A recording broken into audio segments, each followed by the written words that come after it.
नमस्कार, मैं हूं सुशांत सिन्हा। न्यूज की पाठशाला लेकर आया हूं। ये वो पाठशाला है जहां सबकी क्लास लगती है, लेकिन किसी किसी दिन क्लास में क्लास लगाने की बजाय ये बताना जरूरी हो जाता है कि आज क्यों आंखें नम है, क्यों देश का दिल भारी है और क्यों देश आज एक बड़े प्रश्न का जवाब चाहता है कि आखिर ये हुआ कैसे। उस प्रश्न पर आऊं, विस्तार से आपको बताऊं कि देश क्या सोच रहा है और जिस सवाल का जवाब चाहता है वो क्या है। शुरू करते हैं आज की पाठशाला।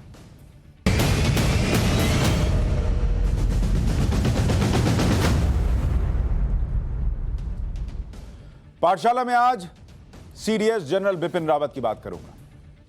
वो आखिरी 5 minute CDS general Bipin Rawat के, वो आखिरी 5 मिनट क्या कहते हैं आज आपको बताऊंगा। साथ ही सब कह तो रहे हैं कि देश का बड़ा नुकसान हो गया, लेकिन वो नुकसान है क्या, कितना बड़ा नुकसान हुआ है और क्यों हुआ है, इसको समझाने वाला चैप्टर खोलूंगा। दुश्मनों को घर में घुसकर मारना सिखाने वाले मास्टर साहब के बारे में आपको बताऊंगा। पीएम का वो प्रोजेक्ट जो सीडीएस अधूरा छोड़ गए, आज उसका भी जिक्र होगा। दुनिया का सबसे एडवांस हेलीकॉप्टर कैसे क्रैश हो गया, इस पर भी बात करूंगा। न्यूज की पाठशाला में आज सबसे पहले देश की सबसे बड़ी खबर। आज देश के लिए बहुत बुरी खबर आई। एक योद्धा चला गया, सच्चा देशभक्त चला गया, सैन्य रणनीतिकार चला गया, देश के लिए समर्पित सैनिक चला गया। तमिलनाडु के कुन्नूर से यह तस्वीर जो आप देख रहे हैं, जैसे ही यह तस्वीर आई और पता चला कि एक हेलीकॉप्टर क्रैश हो गया, उसमें जनरल बिपिन रावत भी थे। मुझे अभी भी याद है, टाइम्स नाउ नवभारत की जो हमारी टीम है, उस पर सामूहिक कॉल आया, ग्रुप कॉल किया गया और वो कॉल हमारी editor in chief Navika Kumar का था। नाविका जी ने फोन करके जो बात कही, वो पूरी टीम सुनकर स्तब्ध रह गई। उनके पास सबसे पहले खबर आई थी कि कुन्नूर में जनरल बिपिन रावत जिस हेलीकॉप्टर में सवार थे, वो क्रैश हो गया है। हमने जिम्मेदारी को समझा, चर्चा की और तय किया कि क्योंकि उस हेलीकॉप्टर में जनरल बिपिन रावत भी मौजूद थे, हम इंतजार करेंगे कि कुछ ऑफिशियल कॉन्फर्मेशन आए और उसके बाद हम खबर को चलाएंगे। अगर आपने दिन भर टाइम्स नाउ नवभारत की कवरेज को देखा होगा, तो हमने सबसे पहले की बजाय सबसे विश्वसनीय खबर चलाएं, इसकी कोशिश की। पूरा देश चिंता में डूबा है, सब दुआएं करने लगे थे, लेकिन जो डर था आखिरकार वही हुआ। हेलीकॉप्टर क्रैश में जनरल बिपिन रावत की मौत की खबर आज शाम आ गई। उनकी पत्नी मधुलिका रावत भी उनके साथ थी, उनकी भी मौत हो गई। सेना के 11 और जवानों की भी मौत हुई, जिनमें ज्यादातर जनरल बिपिन रावत के स्टाफ मेंबर थे। हेलीकॉप्टर में 14 लोग थे, जिनमें से सिर्फ एक अभी भी सांस ले रहे हैं, लेकिन बहुत गंभीर हालत में, बहुत गंभीर हालत में। क्योंकि आप खुद सोचिए, जिस हादसे में कोई नहीं बचा, उसमें जो बचा है उसकी हालत क्या होगी। तस्वीर आपको दिखा रहा हूं, कैप्टन वरुण सिंह, वो इस हादसे में भयंकर घायल हो चुके हैं। लेकिन जिस हादसे ने 13 लोगों की जान ले ली, उसमें कैप्टन वरुण सिंह इस गंभीर चोट, जख्म सब के बावजूद एक लड़ाई लड़ रहे हैं और हम दुआ करते हैं कि वो इस लड़ाई को जीते। लेकिन जो क्रैश साइट था, उससे 100 मीटर की दूरी पर एक गांव है। वहां के लोगों ने जो देखा, जो बताया, आपको पहले उसको समझना चाहिए। यह आपको जो तस्वीर दिखा रहा हूं, यह क्रैश साइट की तस्वीर है। चाय का बागान दिखता है, कुछ घर दिखते हैं, जो स्टाफ वहां काम करता होगा वही लोग यहां पर रहते हैं, उन्हीं के घर और हट्स आपको नजर आ रहे हैं। और उसी के पास में 20 मीटर की दूरी पर यह चॉपर क्रैश हुआ। हेलीकॉप्टर को ऊपर से गिरते हुए लोगों ने देखा, यह उन्होंने चश्मदीदों ने बताया। हेलीकॉप्टर नीचे एक बड़े पेड़ से टकराया, यह भी चश्मदीदों ने बताया। और उस वक्त जब यह सब चल रहा था, बहुत भयानक आवाजें आ रही थीं, यह भी चश्मदीदों ने बताया। हेलीकॉप्टर में आग की बड़ी बड़ी लपटें देखी गईं। जलते हुए कुछ लोग हेलीकॉप्टर से गिर रहे थे, यह चश्मदीदों का बयान है। हेलीकॉप्टर से गिरे कुछ लोग बाहर जल रहे थे। इसका मतलब यह है कि अगर चश्मदीद सही बता रहे हैं तो यह चॉपर, यह MI-17 लैंड करते हुए क्रैश नहीं हुआ। अगर जलते हुए लोग ऊपर से गिरते देखे गए, चश्मदीदों का बयान सही है, तो इसका मतलब यह है कि इस MI-17 में आग पहले लग चुकी थी और उसके पास शायद क्रैश लैंडिंग का भी मौका नहीं था। गांव वालों ने हादसे की जानकारी पुलिस को दी। इसके बाद पुलिस और फायर ब्रिगेड की टीमें मौके पर रवाना हुई। पहुंचे तो इतना भयानक मंजर था कि गांव वालों में किसी की भी हिम्मत पास जाने की हुई नहीं। इतनी तेज आग थी, इतनी भयंकर आग थी, क्योंकि उस आग की लपटें इतनी तेज थी कि कोई गांव वाला पास जाकर किसी को बचाने की हिम्मत ही नहीं कर पाया। यह चश्मदीद बता रहे हैं। भयानक हाल देखकर चश्मदीद डर गए, भागकर घर आ गए। एक चश्मदीद की बात सुनिए, फिर आगे क्या हुआ बताता हूं। வந்தோன்னு ஒரு தீ பிடிச்ச உடனே நான் என்னடா தீ பிடின்னு பக்கத்து விட்டு பையனை நான் கூப்பிட்ட உடனே அந்த பையன் என்ன செஞ்சாப்புல வந்து பார்த்துட்டு ஃபயர் சர்வீஸுக்கு போலீஸுக்கு ஃபோன் பண்ணாப்புல. பண்ணோன்னா ஒருத்தர் எரிஞ்சு அப்படியே அந்த ஒருத்தர் சாயிறார். மற்றவங்க எல்லாம் வரக்குள்ளேயே பொத்துன்னு விழுகுறாங்க. மேல இருந்து ஒரு 3-4 பேர் எரிஞ்சு அப்படியே விழுகுறாங்க சோளக்குள்ள. விழுந்தா அவங்கள முன்னுக்கு எடுத்துடுறாங்க. அதுக்கு பிறகு நான் வந்துட்டேன். பயம் எனக்கு அலர்ட்டி ஆயிடுச்சு. நான் வந்துட்டேன். इनके डरने में इनका दोष नहीं है। भाई आप सोचिए, MI-17 जैसा बड़ा हेलीकॉप्टर, उसमें 20 से ज्यादा लोग आ सकते हैं, वो जल रहा है, भयंकर लपटें उठ रही हैं, आप सामने लोगों को जलता हुआ देख रहे हैं, आप उनके करीब नहीं जा सकते, उनकी शायद चीखें सुन रहे हैं। कौन नहीं डर जाएगा और कैसे मदद करेगा? जब इतनी तेज लपटें हैं, आप कैसे मदद करेंगे? यह वहां का मंजर था जहां पर हेलीकॉप्टर क्रैश हुआ। उस जगह का मैप आपको दिखाता हूं, जिसकी तस्वीर जरा यहां डालिए, उस मैप को समझिए कि यह हुआ कहां। कटेरी नाम की जगह है, कटेरी नाम की जगह है, और हेलीकॉप्टर को वेलिंगटन आर्मी कैंप जाना था। तो यहां से उसने एयरफोर्स स्टेशन सुल्लूर से उड़ान भरी थी और कुन्नूर जा रहा था, जहां पर इस कुन्नूर के पास में हादसा हुआ। और अगर इस रास्ते को आप देखिएगा, बहुत दूरी नहीं है, कटेरी पहुंचने में सिर्फ 5 मिनट बचे थे। कटेरी से वेलिंगटन पहुंचने में मात्र 5 मिनट का रास्ता और था,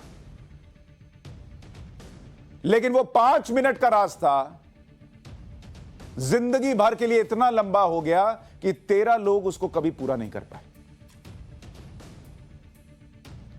मात्र 5 मिनट और थे, आराम से ये लैंड हो जाता, सबकी जिंदगी बच जाती। ये आपको जो अब मैप दिखा रहा हूं, इसमें देखिए, ये वेलिंगटन का हेलीपैड है, ये वेलिंगटन का हेलीपैड है जहां उनको जाना था। और ये कैटरी पार्क जो है, इसको आप देख रहे हैं। और अगर इन दोनों के बीच की दूरी को आप देखिएगा मैप पर, तो ये वेलिंगटन हेलीपैड और उस कैटरी पार्क के बीच जो है 16 किलोमीटर की दूरी थी, मात्र 16 किलोमीटर। 5 मिनट नहीं लगता और यह खबर ही नहीं आई होती। सड़क से जाते 25 मिनट लगता, हेलीकॉप्टर से 5 मिनट लगने थे। दोपहर 12:20 पर हेलीकॉप्टर क्रैश हुआ है। वेलिंगटन हेलीपैड पर जो अधिकारी जनरल रावत के हेलीकॉप्टर का इंतजार कर रहे थे, उन्हें हेलीकॉप्टर क्रैश होने की जानकारी मिली। सड़क के रास्ते उनको करीब 25 मिनट लगते हैं। वेलिंगटन से 8 एम्बुलेंस और डॉक्टर्स की टीम को कटेरी में क्रैश साइट पर पहुंचाया गया। उनको तो सड़क पर से जाना था ना, पहले तो क्रैश हुआ, लोगों ने देखा, उसके बाद उन्होंने बताया, फिर उनके पास जानकारी गई और वो आने में जो समय लगा, वो समय बहुत भारी पड़ गया। पूरी टाइमलाइन अगर आप देखें कैसे क्या हुआ, जनरल रावत और उनकी पत्नी और उनका स्टाफ आज सुबह 9 बजे दिल्ली से निकले।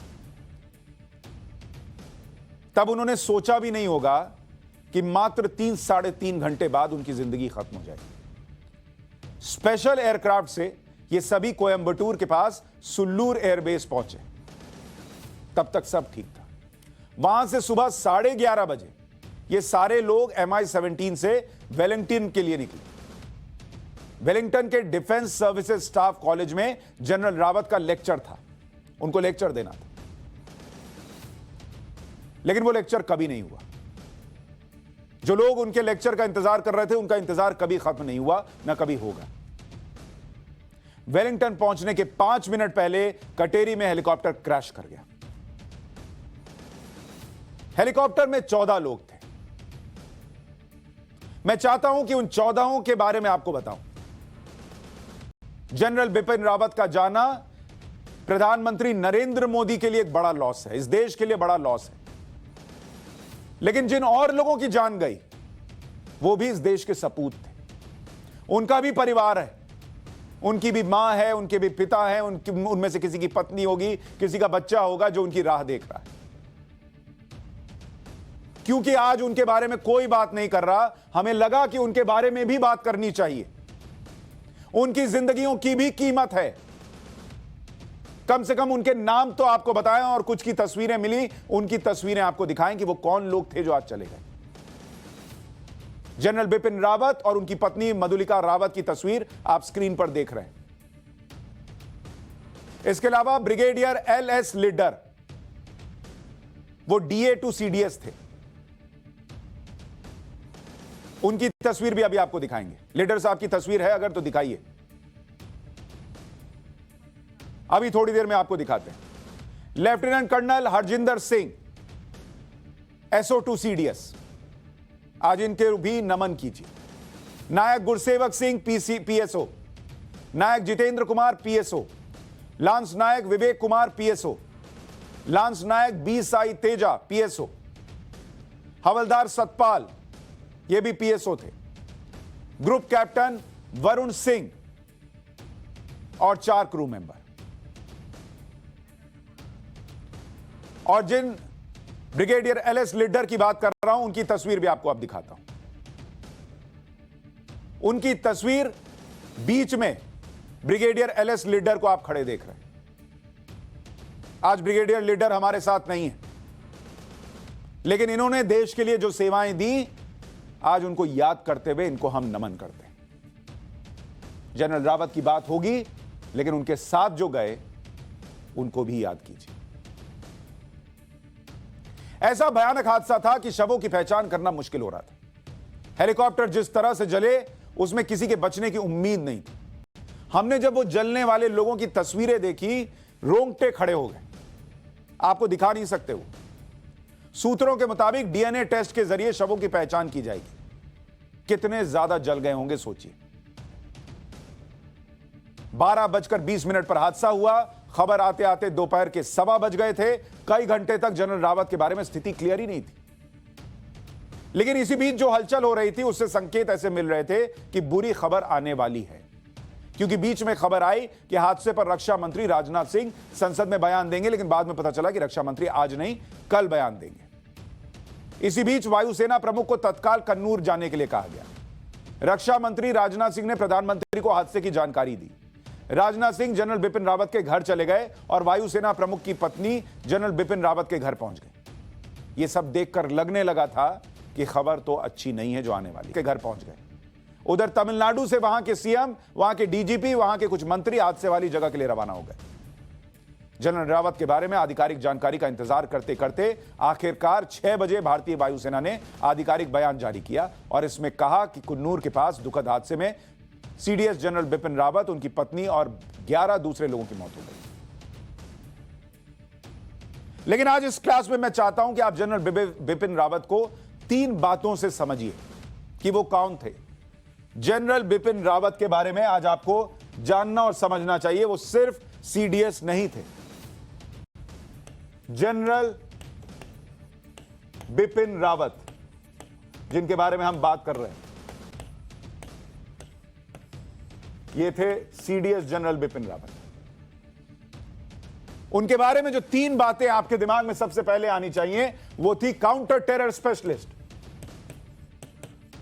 Counter terror specialist. और उदाहरण क्या है?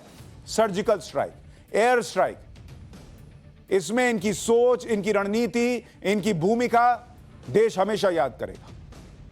दूसरा, मास्टर स्ट्रैटेजिस्ट।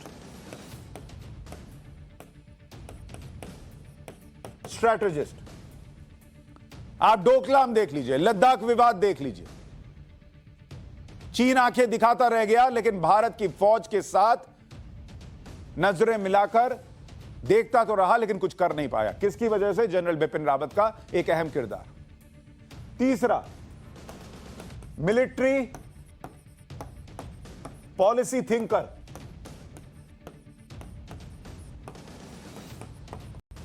ये भी थे general Bipin Rawat. Theatre command वाली सोच, इन्हीं के दिमाग से प्रधानमंत्री नरेंद्र मोदी और नरेंद्र मोदी के इस मिशन को पूरा करने की जिम्मेदारी।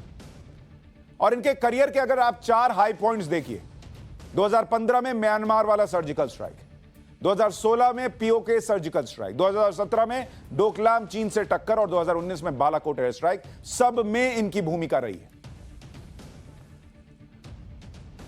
इनके बारे में और बताओ, उससे पहले आपको लिए चलता हूं कर्नल आरएसएन सिंह के पास, जो जनरल रावत को बहुत करीब से जानते हैं और बहुत अच्छे से उनके बारे में बता भी सकते हैं। आरएसएन सिंह साहब, बहुत स्वागत आपका। और हमारे साथ एयर मार्शल सुनील नानोदकर साहब भी जुड़ गए। सर, आपका भी स्वागत है। लेकिन पहले आरएसएन सिंह साहब, मैं जानता हूं आज आपके लिए बहुत मुश्किल वक्त है, लेकिन जब से यह खबर आई, हम लोग भी उसके बारे में बात कर रहे हैं। आज आपके जहन में जनरल रावत को लेकर क्या चल रहा है? बस आप अगर वही साझा कर सके। नहीं, मैं अभी हाल ही में आपके चैनल का जो समिट, टाइम्स नाउ का समिट मीट हुआ था होटल ताज में, उस समय मैं मौजूद था। मैं और वो मुझसे मिले, मैंने कई सवाल भी उनसे पूछे और आपके जो टाइम्स नाउ के एडिटर थे राहुल शिवशंकर, उनके साथ उनका बड़ा एक्सटेंसिव इंटरेक्शन हुआ। और आप इस बात से इत्तेफाक रखेंगे कि उन्होंने जिस बेखूबी से और जिस कैंडिडनेस से जिसको उन्होंने जवाब दिए और जो उनकी सोच और मंशा जो सामने उस दिन उभर के आई, उसमें इतना ही कह सकता हूँ कि इतनी ज्यादा क्लैरिटी थी और इतनी ज्यादा सच्चाई थी कि देखिए, मैं भी 20 साल मुझे हो गए इस लिखते पढ़ते इस फील्ड में, स्ट्रेटेजिक अफेयर फील्ड में। मैंने उनके दिमाग में वो कभी क्लटर नहीं देखा। वो बहुत कम देखने को मिलता है, बहुत कम देखने, बिल्कुल साफ सोच, बिल्कुल ये। और आपने उनकी बात कही काउंटर टेररिज्म के स्पेशलिस्ट। जी हाँ, आपने बिल्कुल सही कहा कि सर्जिकल स्ट्राइक के वो उन्हीं के नीचे मतलब आप कह सकते हैं वो हुई, जो कि पूरे जिहादी प्रॉक्सी वॉर का उसने डायनेमिक्स बदल दिया। और सबसे बड़ी बात मैं आपको बता दूं कि काउंटर टेररिज्म के जो आइडियोलॉजिकल एस्पेक्ट्स है, मैंने पहली बार किसी जनरल को देखा कि जिसको इतनी अच्छी सोच थी काउंटर टेररिज्म के आइडियोलॉजिकल एस्पेक्ट्स को, कि अगर जिहाद की आप आइडियोलॉजी को न समझे तो आप कभी काउंटर टेररिज्म सक्सेसफुली नहीं कर सकते हैं। अगर आप माओइज्म की आइडियोलॉजी नहीं समझे तो आप कभी नहीं। वो चीज मैंने देखा कि जितनी उनको समझ थी थर्ड फ्रंट की, लोग दो दो फ्रंट की बात कर रहे हैं, चीन में लद्दाख की आपने बात की, लेकिन जितनी समझ मैंने उनको देखी थर्ड फ्रंट की, वो बिल्कुल मतलब मेरे जैसे एक व्यक्ति के लिए, जो कि हम तो जीवन भर स्टूडेंट रहते हैं, हमारे लिए वो बड़ी लाभदायक चीज थी। लेकिन मैं देखिए, आपने एक बात बताई, आपने जितने लोग अब शहीद हुए हैं वो सब लाइन ऑफ ड्यूटी में थे, और दुख है, दुख तो है, लेकिन ये भी है, गर्व की भी बात है कि लाइन ऑफ ड्यूटी में आदमी स्वर्ग को सिधार जाए, वो भी एक। लेकिन उसमें मैं मैडम का भी थोड़ा जिक्र मतलब मैं करूंगा कि वो देखिए, हमारे यहाँ कहते हैं ना, वो कहावत है कि behind every successful man there is a woman. ये ज्यादा, ये सोल्जर्स पर बहुत ज्यादा लागू होती है सर, बहुत ज्यादा लागू होती है ये चीज। बिना बेटर हाफ के, और इसीलिए शब्द बेटर हाफ कहा गया है, बिना बेटर हाफ के कोई सोल्जर अपनी भूमिका अच्छी तरह नहीं निभा सकता है सर। भगवान राम भी एक सोल्जर थे, सीता उनकी बेटर हाफ थी, सीता के बिना राम नहीं थे। और ये जो madam Mrs Rawat, Mrs Rawat जो उनके साथ गई वहां पे, वो एक हमारे यहाँ ये फौज में एक ये हमारे संस्कृति का हिस्सा है। उसमें हमारी एक ऑर्गेनाइजेशनल कल्चर है, और उस कल्चर में जो ऑफिसर्स की जो पत्नियां होती हैं उनका बहुत बड़ा रोल होता है। क्योंकि अगर आपका परिवार और परिवार खुश नहीं है, तो मैंने जैसा कि कहा, आपके जो आपकी जो परफॉर्मेंस है उस पर इफेक्ट करती है। तभी ये तमाम ये जो हमारे यहाँ वो नारियों को लेकर कई कार्यक्रम चलाए जाते हैं यूनिट्स में, और ये तो ये मैं इतना ही कह सकता हूँ कि ये सब लाइन ऑफ ड्यूटी पे, ये लाइन ऑफ ड्यूटी पे आखिर वो क्यों गए थे। मैं वहां पे मैं भी एक साल वहां मैंने एक साल का कोर्स किया है वेलिंगटन में, डिफेंस सर्विसेज स्टाफ कॉलेज। पुरानी बात हो गई, अभी आपके जो वाइस चीफ है वो मेरे साथ उन्होंने कोर्स किया था, और मुझे बिल्कुल उस इलाके से मैं बिल्कुल वाकिफ हूँ। वो कहाँ लैंड करने वाले थे, वो इतना खूबसूरत इलाका है जो हेलीपैड है वहां पर, एक बाउल है बड़ा हरा से, कई फिल्म्स के उसमें शूटिंग वहां पे होती है, बड़ा खूबसूरत है। और आपने बिल्कुल सही कहा कि वो 5 मिनट का एक मैक्सिमम फ्लाइंग टाइम था। कैसे हुआ, क्या हुआ, कई तरह की अटकलें लगाई जा रही है, कोई मौसम का कह रहा है, कोई ये कह रहा है, लेकिन मैं अपनी जिम्मेदारी से भागूंगा। इंक्वायरी जरूर होनी चाहिए, लेकिन वो जो टर्म्स ऑफ रेफरेंस, टर्म की किस दायरे में आप इंक्वायरी कर रहे हैं, उसमें थोड़ा हमको सोचना दोबारा सोचना चाहिए कि युद्ध की पद्धति बदल गई, और बड़े जिम्मेदारी के साथ मैं ये बात कर रहा हूं, युद्ध की पद्धति बदल गई है। ये 71 की लड़ाई का अभी एनिवर्सरी वो जो भी था वो चल रहा था। अब अगर आप अपेक्षा करते हैं कि वो 71 वाली लड़ाई दोहराई जाएगी, काइनेटिक कॉन्फ्लिक्ट वाली, वो लड़ाई शायद हो, उसकी संभावना बहुत कम है। लेकिन ये जो लड़ाई जो चल रही है, जो कि आपकी काउंटर टेररिज्म, इसके कई पहलू हैं। आपको ऐसा संदेह लगता है कोई फाउल प्ले भी हो सकता है? किसी भी संभावना से कोई नहीं नकार सकता है। मैंने मिलिट्री इंटेलिजेंस में और फिर रिसर्च एंड एनालिसिस विंग में कुल मिलाकर मैंने कोई 7-8 साल गुजारे हैं सर। और मैं वहां घास नहीं काट रहा था। मैं ठीक है। वहां घास नहीं काट रहा था। और आप सब कहे सबसे चुने हुए पायलट हो, सबसे अच्छी जहाज हो। अब ये तो पहली बार हुआ नहीं। मुझे याद है एक सोमू थे, minister of state for defence. उनका जब क्रैश हुआ था, उस पायलट को मैं पर्सनली जानता था। मैं सियाचिन में था, और वो मैं क्या कहूं, वो पायलट नहीं, वो आदमी देवता था। उसका नाम प्रदीप अग्रवाल, तो उनका था। इंडिया के as pilot, he was a test pilot. उनकी मौत हो गई। अब अरुणाचल में आप देखिए, वहां चीफ मिनिस्टर की मौत कैसे हो गई, आंध्र प्रदेश में कैसे मौत हो गई। सर ये अब आप बड़ा इंपॉर्टेंट पॉइंट कह रहे हैं, और इसीलिए मैं एयर मार्शल सुनील जी के पास भी जाना चाहूंगा। सर, सबसे बड़ा प्रश्न लोगों के मन में यही है कि इतना एडवांस एयरक्राफ्ट, इतना अनुभव वाले पायलट, और मौसम भी कहा जा रहा है कि कोई बहुत ज्यादा खराब नहीं था, ये कैसे क्रैश हो गया? आपको कुछ समझ में आता है जब आप तस्वीरें और सारी चीजें और जो अब तक की जानकारी है उसके बारे में जानते हुए, समझते हुए अगर एनालाइज करते हैं तो?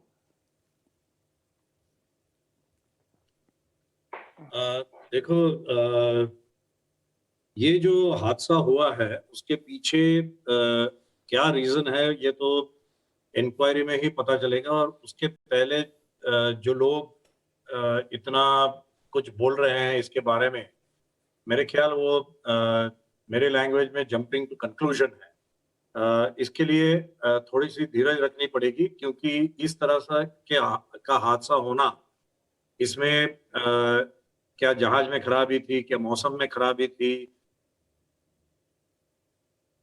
एनरूट जो रेडियो एड्स होते हैं या रेडार होता है, रेडियो की कनेक्टिविटी होती है जहां से टेक ऑफ किया सुलूर से, और जहां लैंड करने वाले थे वेलिंगटन में कुनूर के पास, तो वहां से जो हेलीपैड के साथ उनका टू वे कांटेक्ट होता है, उसमें ये सारी चीजें 100% चेक होने के बाद, सारे सेफ्टी के प्रिकॉशंस जो लेने पड़ते हैं वो लेने के बाद ही इस तरह से फ्लाइट की जाती है। देखिए, ये हादसा जो हुआ है वो पीस टाइम में हुआ है। ये रूटीन फ्लाइट है। कम्युनिकेशन ड्यूटीज पे ये हेलीकॉप्टर था जो एक जगह से दूसरे जगह किसी वीवीआईपी को लेके जा रहा था। तो इसमें इस तरह की चीजें शुरू से ही कंक्लूड करना ये बहुत ही गलत होगा, क्योंकि जैसे कि आर.एन. सिंह साहब ने जो बताया है कि पायलट चुने जाते हैं इस तरह से ड्यूटी करने के लिए, और सीओ खुद फ्लाई कर रहे थे, इस यूनिट के सीओ खुद फ्लाई कर रहे थे।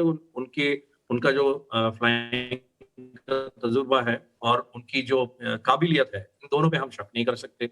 इस तरह से जब सीडीएस के जैसे आदमी, ऑफिसर उस जहाज में ट्रैवल कर रहे हैं अपनी वाइफ के साथ किसी इंपॉर्टेंट कमिटमेंट पे, तो उनको सही तरीके से पहुंचाना अपनी डेस्टिनेशन तक, वो उसकी एक जिम्मेदारी अलग किस्म की होती है। और उसके लिए जो जहाज भी तैयार किया जाता है वो सब चेक करके नहीं, नानोदकर सर, हम ये इसलिए पूछ रहे हैं, अभी तक जिन लोगों ने कुछ भी कहा, उन्होंने एक बात कही, किसी ने ये कहा कि कोई बर्ड हिट कर गई होगी, किसी ने कहा कि वहां पर कुछ जो है वो मौसम की वजह से हुआ होगा। मेरे मन में एक प्रश्न यह आया सर कि जो MI-17 देश के प्रधानमंत्री, राष्ट्रपति, इनको लेकर उड़ता हो, क्या वो एक बर्ड हिट हो जाए और उसमें इतना बड़ा क्रैश हो जाए और इतने बड़े बड़े लोग उसमें ट्रैवल करते हो और उसको इस तरीके से न बनाया गया हो कि भाई कोई बर्ड हिट कर जाए या ऐसा मौसम हो जाए तो देश के, अगर आप प्रधानमंत्री और राष्ट्रपति को लेकर क्रैश कर जाएंगे, ये तो बहुत बड़ा भयानक चीज हो जाएगी। नहीं, मेरे ख्याल ये सवाल अपने मन में उठना, ये अपने में एक थोड़ा सा अचंभा होता है हमें, क्योंकि देखिए जो जहाज चूज किया हुआ है इस तरह से कम्युनिकेशन ड्यूटी के लिए वीवीआईपी के, वो जहाज तो सबसे बढ़िया जहाज चूज किया है, उसमें कोई शक नहीं है। रहा सवाल वेदर का, जो आपने कहा कि वेदर खराब, तो वेदर खराब अगर होगा तो पायलट कभी चांस नहीं लेगा ऐसे वीवीआईपी और या ऐसे मिशन में जो कि कम्युनिकेशन ड्यूटीज के, ये कोई लड़ाई का मिशन है नहीं। तो पायलट जो इतना तजुर्बेदार पायलट था वो ऐसे चांस नहीं लेगा कि खराब मौसम और होते सर भी और वो भी तस्वीर में भी पहाड़ी मौसम इलाके खराब में नहीं दिख रहा है। और मौसम खराब दिख नहीं रहा है। मेरे को जो मौसम की जानकारी मिली है उसके हिसाब से ये कोई खराब मौसम नहीं है। और ऐसे मौसम में ये पायलट बिल्कुल उनका जो फ्लाइंग स्किल्स है और जो उनकी लिमिटेशंस है फ्लाइंग की, उससे कहीं ज्यादा अच्छा मौसम था। और तो वो जो सकता है बर्ड हिट कि करने वाला फैक्टर है सर, वो आपको लगता है कुछ हो सकता है? बर्ड हिट के वजह से इस तरह का हेलीकॉप्टर क्रैश नहीं होता मेरे ख्याल में। अगर किसी क्रिटिकल पार्ट में वो बर्ड हिट हो जाए और वो क्रिटिकल पार्ट जिसकी वजह से जहाज का कंट्रोल ही खराब हो जाए, तो पर वो क्रिटिकल पार्ट को हमेशा प्रोटेक्ट किया जाता है और मामूली बर्ड हिट की वजह से ये जहाज क्रैश होने की संभावना नहीं है। पर देखिए, एविएशन में एक है कि जब हम कहते हैं कि इस तरह से चीजें नहीं हो सकती है, तो हो सकता है कि कभी-कभी वो क्रिटिकलिटी ही पैदा हो जाए इस तरह के कि कहीं केबल है जो रोटर्स को कनेक्ट करती है, टेल रोटर को कनेक्ट करती है, ताकि ऐसे जहाज में वो केबल्स कवर्ड है।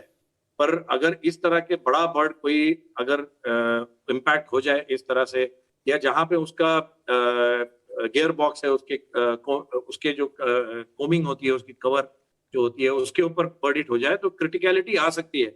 लेकिन उसको भी बैकअप सिस्टम्स के होते हैं जो जरूरी है इस तरह से।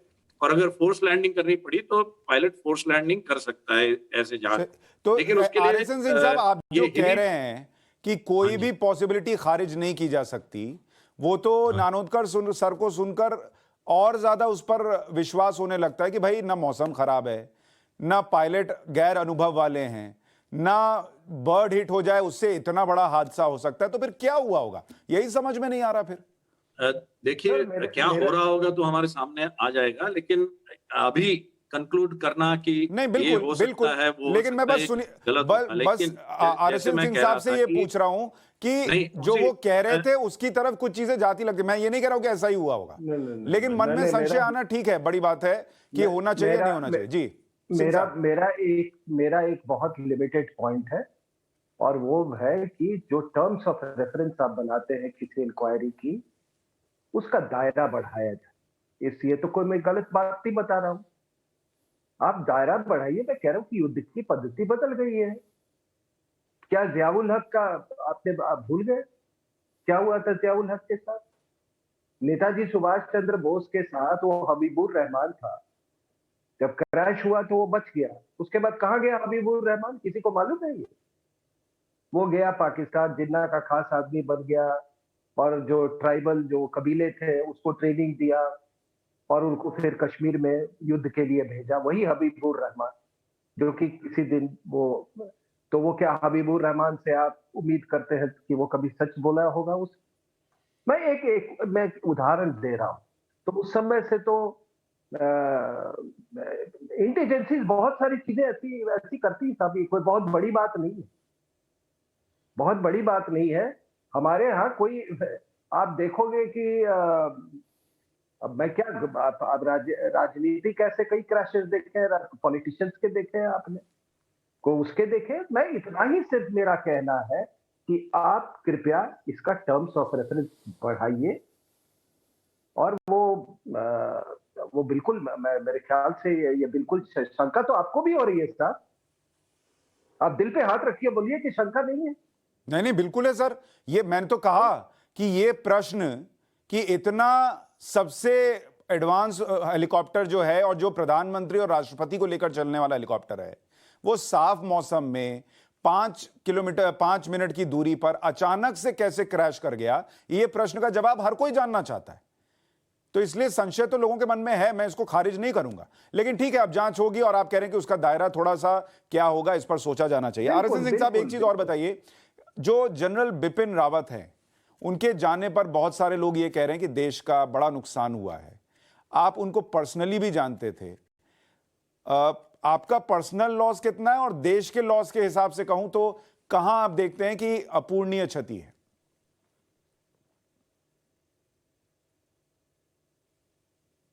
ऐसा है सर कि ये देश का जो भी सच्चा नागरिक है वो सबके लिए आज पर्सनल लॉस है। आज एक मिनट,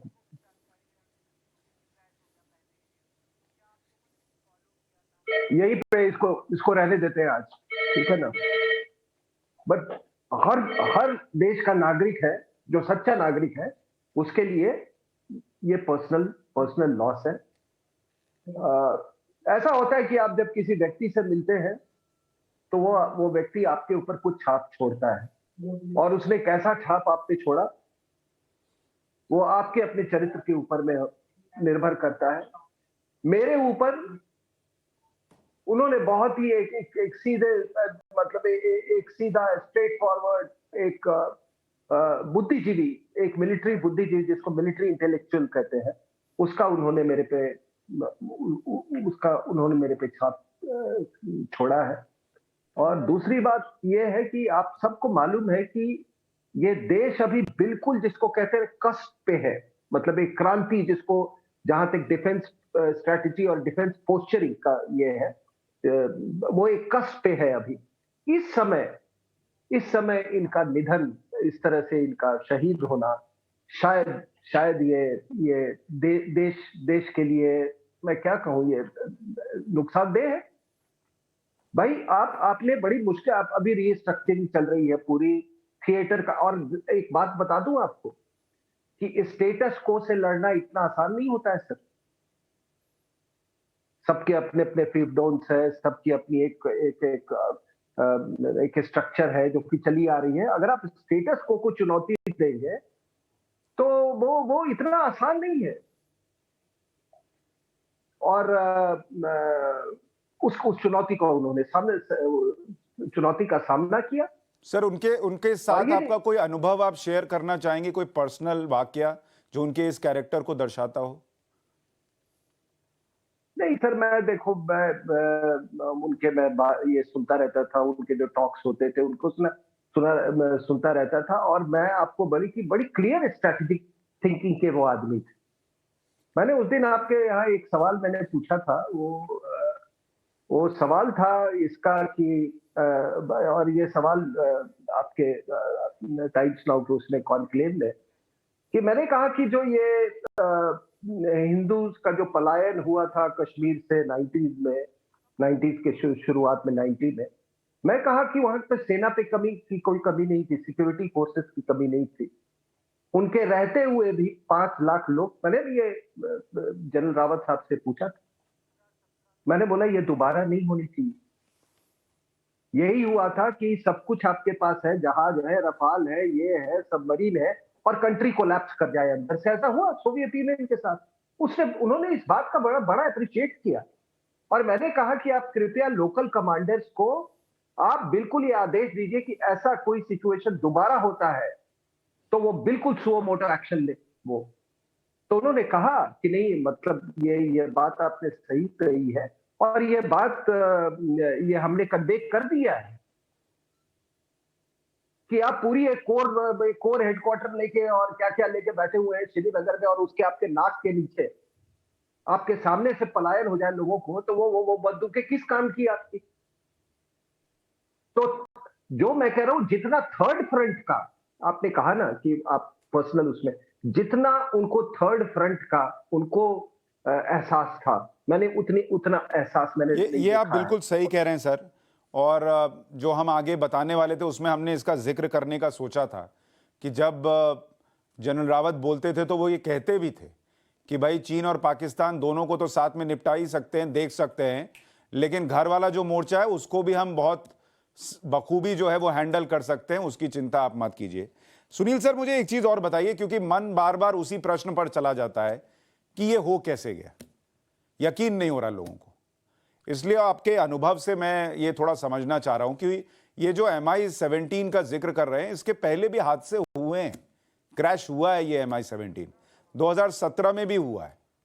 ये जो जांच होती है इसमें जो निकला पिछला, आप लोगों को तो पता होगा, क्या कुछ विमान में खराबी या ऐसा कुछ खराबी हो सकती है, या पिछले हादसों को लेकर कोई ऐसी बात निकली हो जो आपको लगता है कि इसमें कनेक्ट हो सकती है या इसकी तरफ इशारा कर सकती है कि यहाँ क्या हुआ होगा? देखिए, जब पिछले जो क्रैश हुए हैं मी 17 और पर्टिकुलरली मी 17 1B के जो लेटेस्ट इंडक्टेड है भारतीय वायुसेना में, उसमें कई सिस्टम्स बदल के आई है, एडवांस सिस्टम लगी हुई है, इंजिन्स की वार्निंग और ज्यादा अच्छी लगी हुई है, वार्निंग पायलट को और फ्लाइट इंजीनियर को मिलती है। तो अगर देखा जाए तो इस जहाज में अच्छे सिस्टम्स लगे हुए हैं, अच्छे एवियोनिक्स लगे हुए हैं, इंजन परफॉर्मेंस अच्छा है, तो इसीलिए इस जहाज को चुना गया है कि इस तरह से कमिटमेंट उस जहाज को दे दें। लेकिन अब जब हम क्रैश की बात करते हैं तो क्रिटिकल सिस्टम्स होते हैं कहीं जहाज में, और वो क्रिटिकल सिस्टम्स जब फेलियर हो जाते हैं, उसकी वार्निंग मिलती है, लेकिन उसकी क्रिटिकलिटी टरेन के हिसाब से, वेदर के हिसाब से, उसको जो लिमिटेशंस होती है उसके अंदर अगर ये जहाज और पायलट उस सिचुएशन में फंस जाए तो वहां से रिकवर करना बहुत बहुत एक तरह से उसकी स्किल्स लेवल पे बहुत ज्यादा डिमांड होती है। तो हर एक हादसे का हम जब उसकी इंक्वायरी के से जो भी चीजें हमको पता चलती है, अगर वो जहाज में सिस्टम में कमियां हैं तो वो हम मैन्युफैक्चरर के साथ मिलके उसको अपग्रेड करते हैं। लेकिन इसमें मेरे को नहीं लगता है कि इस जहाज में अभी इस तरह से कोई अपग्रेड करने की रिक्वायरमेंट आई है। तो इसीलिए आई थिंक हमको थोड़ा सा सब्र करना चाहिए कि जब उसका जो ब्लैक बॉक्स है वो मिलेगा, उससे हमको पता चलेगा कि क्या सिस्टम में कोई खराबी आई है या कोई और चीज, जैसे कि आपने जिक्र किया कि बर्डिड हो गया, बर्डिड कोई क्रिटिकल कंपोनेंट पे होके उसको फेल आप हुआ है। सही कह रहे हैं कि थोड़ा इंतजार तो करना चाहिए, लेकिन इस प्रश्न का जवाब मिलने में थोड़ा वक्त जरूर लगे, लेकिन ये जवाब जरूर देश को। और जी जी और जी, मैं आपके माध्यम से हर किसी को, हमारे जो व्यूअर्स है, उनको मैं कहना चाहूंगा कि ये जंपिंग टू कंक्लूजन जो होता है, क्योंकि ये इम्पोर्टेंट इंसिडेंट है, और जैसे आरएन सिंह साहब ने कहा कि ये देश के हर नागरिक को ये बहुत ही गहरा। बिल्कुल सर, ये आप बड़ी जिम्मेदारी के साथ कह रहे हैं, और यही बात हमने भी जिम्मेदारी के साथ आज दिन भर अपने इस कवरेज के दौरान कही है कि क्या हुआ, इसके लिए थोड़ा इंतजार करना चाहिए, जांच होगी और उसमें सच सामने आ जाएगा, और वो सच लोगों को जल्दी ही पता चल जाएगा। बहुत जनरल रावत के साथ हमने नेशनल डिफेंस कॉलेज में 10 महीने इकट्ठे बिताए हैं, तो हमारा एक पर्सनल उनके साथ बहुत गहरा संबंध है, और मिसेस मधुलिका रावत और हमारे मेरी और मेरी वाइफ के साथ पर्सनल काफी गहरे संबंध रहे हैं।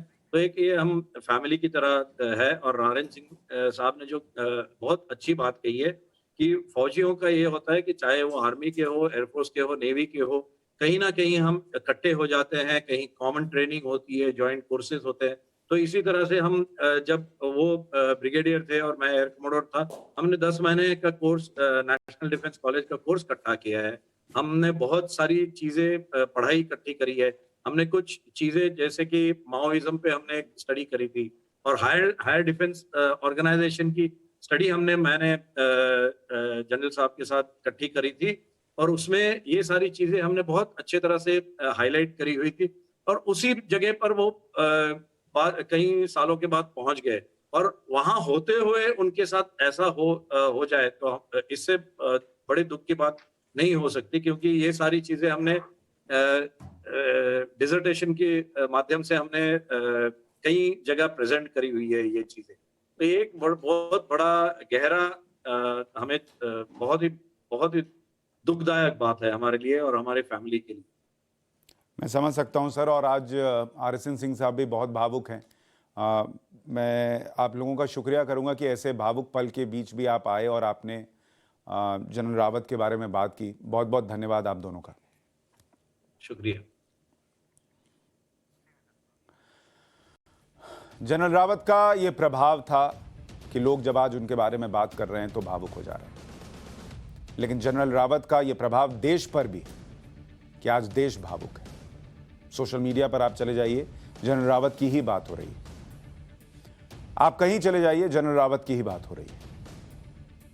और जिस तरीके से जनरल रावत ने क्रॉस बॉर्डर सर्जिकल स्ट्राइक के मास्टर वो रहे, जिस तरीके से चीन और पाकिस्तान ने जब जब यहां कुछ ऐसा करने की कोशिश की जो देश के लिए खतरा हो सकता था, तो उन्होंने उससे निपटने के लिए जो रणनीति बनाई वो कारगर रही, कामयाब रही। और जैसा RSN सिंह साहब कह रहे थे कि बाहर के तो थे ही जो जिनसे निपटना था, इस देश में भी कई हैं जिनसे निपटना पड़ता है, उसमें भी जनरल बिपिन रावत का योगदान हमेशा याद किया जाएगा। जनरल बिपिन रावत, आपको यह देश हमेशा याद रखेगा। पाठशाला में एक छोटा सा ब्रेक।